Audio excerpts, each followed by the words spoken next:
I may be alone in saying this, but Hazard Zone is what has me most excited for Battlefield 2042. It's something different for the franchise, and if it's done well, it can bring in a bunch of new players to the community, to the franchise, much like how Warzone really just kind of took over and was very popular for Call of Duty. I'm hoping, if this is executed properly, that Hazard Zone can be that stimulation for the player base.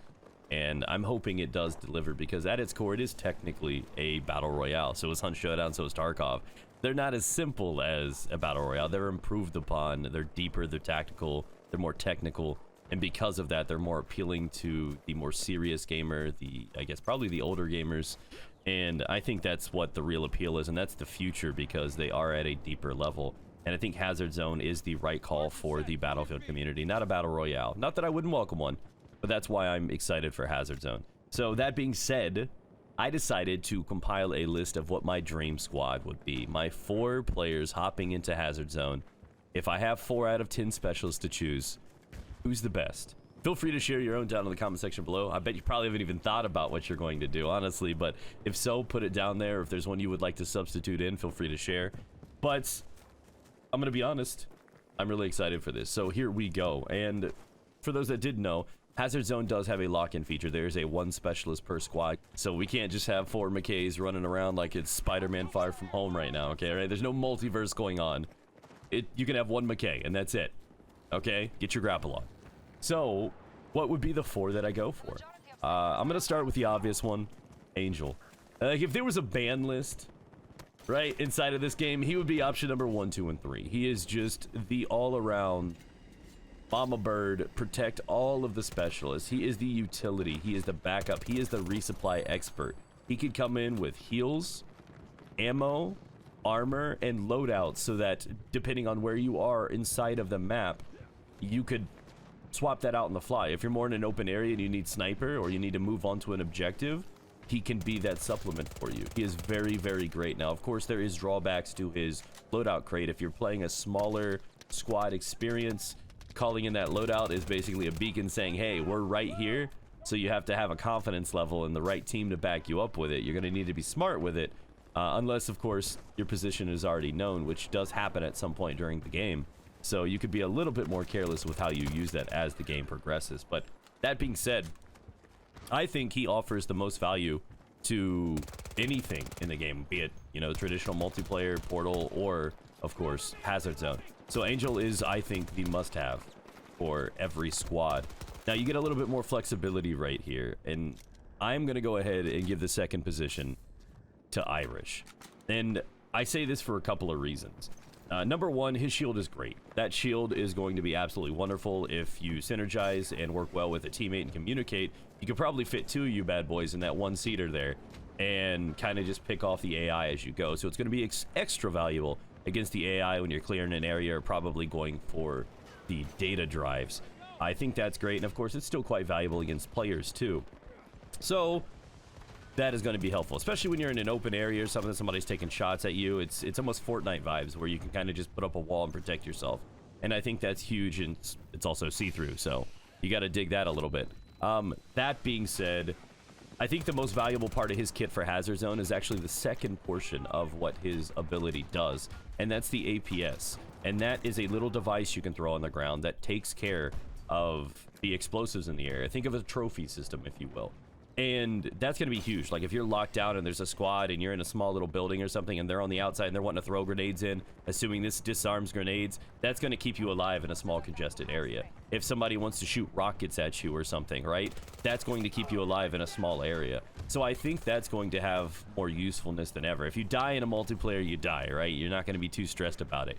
You die in this, and there's, honest to God, consequences, right? You don't want that to happen. So survival is crucial. A shield and something that stops explosives, that's big boy numbers right there. That's going to matter significantly, in my opinion. And ultimately, on kills, he can resupply. If this works on AI, he should be able to keep up with his own armor quite consistently. So I hope that works out pretty well too for Irish inside of it. So he's number 2. Number 3 for me. Now, I don't necessarily rank JSP, or Pyke for those that are unfamiliar, aka Miss Lady Wallhacks.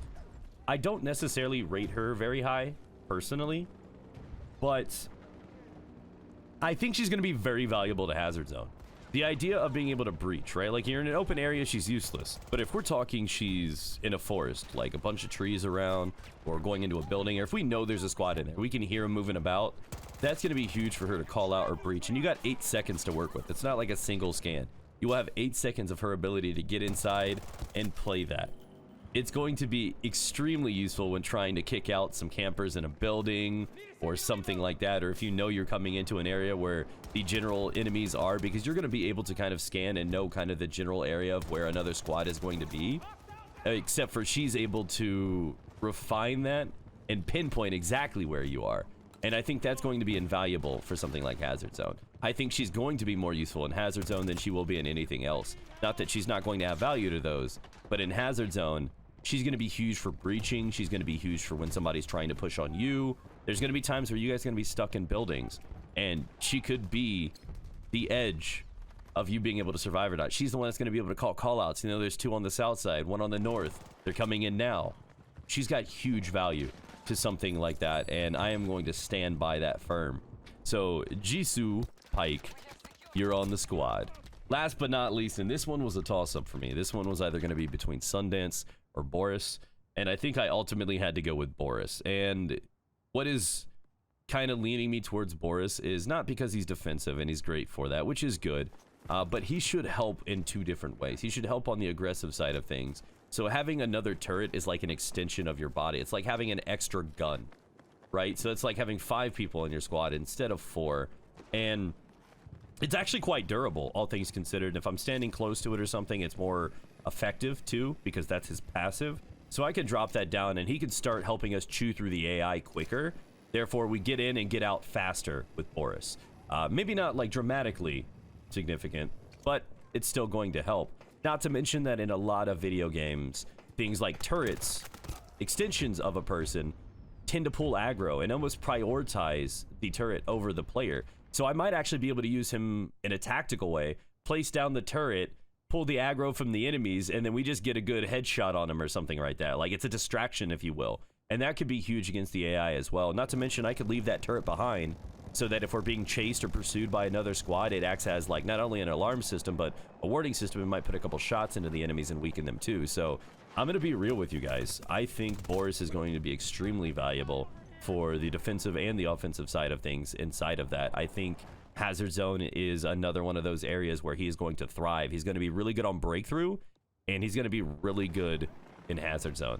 So that is my dream squad right there. We got Boris, we got JSP, we have Angel, and we have Irish. Those are the 4 that I choose. Do you agree? Do you disagree? What would you do differently? Let me know in the comment section down below.